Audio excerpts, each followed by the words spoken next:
28 March রওনা দিয়েছিলাম বাড়ি থেকে প্রায় 40 কিলোমিটার দূরে তেঁতুলবেড়িয়া পঞ্চাননতলা পাঁচলা হাওড়ার উদ্দেশ্যে। রাস্তাটা অনেক দূর হওয়ায় প্রথমে বাড়ি থেকে আমি র্যাপিডো করে হাওড়া যাই এবং ওখান থেকে বাস ধরে আমি নামি গাববেরিয়া ছোটপোল। সেখান থেকে এক ভাই আমায় নিয়ে যায় সেই অনুষ্ঠানের জায়গায়। হ্যাঁ, এই গ্রামের মধ্যেই কি অনুষ্ঠান ছিল সবটাই জানতে পারবে।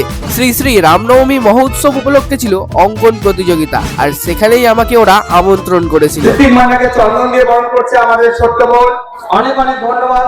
এতটা গ্রাম্য পরিবেশের মধ্যে এতটা সুন্দর একটা অ্যাটমসফিয়ারে এত সুন্দর যে একটা কম্পিটিশন হচ্ছে, সেটা দেখে আমি খুবই আনন্দিত।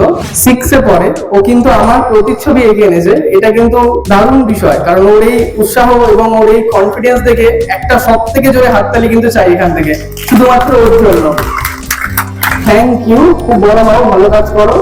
বিভাগের ছাত্রছাত্রীদের আমি মঞ্চে আনজিকে আপনাদের অনুরোধ করবো তাদের ছবি নিয়ে। আর শুধুমাত্র অঙ্কন প্রতিযোগিতাই চলছিল না, চলছিল তুমি কিছু বলো প্রতিযোগিতা। এখানে ছাত্রছাত্রীদের বিভিন্ন বিষয় দেওয়া হয়েছিল এবং সেই বিষয়ের উপর তাদেরকে কিছু বলতে দেওয়া হচ্ছিল। এই ছবিটি এঁকেছে আমাদের মধ্যে অত্যন্ত সুন্দর একটি ছবি। ভিডিও দেখেছিস বল?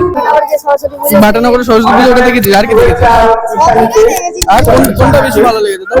আমার বেশি ভালো লেগেছে সেই যেটা সেই নেতাজিটা ভালো লেগেছে। আর সেই আপনার যে ক্লাসিক যে ভিডিওগুলো ক্লাসিক কথা বলাটা আমারও ভালো লেগেছে। কমেন্ট করিস? আমার কমেন্ট অনেক সকালে উঠে অনেকটা পথ অতিক্রম করে আমি পৌঁছেছিলাম, তাই একটু হলেও ক্লান্ত ছিলাম। কিন্তু তোমাদের এই ভালোবাসাটা পেয়ে সত্যি বলতে আমার এই শরীর থেকে ক্লান্তি ব্যাপারটা পুরোপুরি চলে গেছিল। অনেক অনেক ভালোবাসা, ধন্যবাদ তোমাদের সকলকে এত ভালোবাসা দেওয়ার জন্য। সত্যি বলতে এই ভালোবাসাগুলো যখন পাই না, মনটা ভরে যায়। এটা ছিল একটি অঙ্কন প্রতিযোগিতা, যেখানে বিচারক হিসেবে উপস্থিত থাকার সুযোগ পেয়েছিলাম।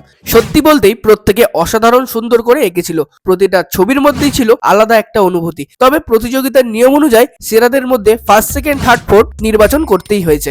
যারা সেই স্থানগুলো অর্জন করেছে তাদেরকে অনেক অনেক অভিনন্দন। আর যারা আজ সেই জায়গায় পৌঁছাতে পারেনি তাদেরকে বলবো মন খারাপ করার কিছু নেই। আজ না হলে কাল তোমাদের পরিশ্রম তোমাকে সামনে এগিয়ে নিয়ে যাবে। মনে রেখো, শুধু ফার্স্ট, সেকেন্ড, থার্ড হওয়াটাই শেষ কথা না, চেষ্টা আর ভালোবাসাটাই আসল। তাই আঁকা চালিয়ে যাও, স্বপ্ন দেখো, একদিন তোমাদের ছবি মন কেড়ে নেবে। চতুর্থ স্থান অধিকার করেছে পিয়ুষ বাগ। পিয়ুষ বাগের হাতে পুরস্কার তুলে দেবে আমাদের আজকে অঙ্কন বিভাগের বিচারক মাননীয় ঋত্বিক মান্না মহাশয়। সার্টিফিকেট এবং স্মারক তুলে দিচ্ছে পিয়ুষ বাগকে। অনেক অনেক ধন্যবাদ এবং অভিনন্দন পিয়ুষকে। একটা জোরে হাততালি হয়ে যা।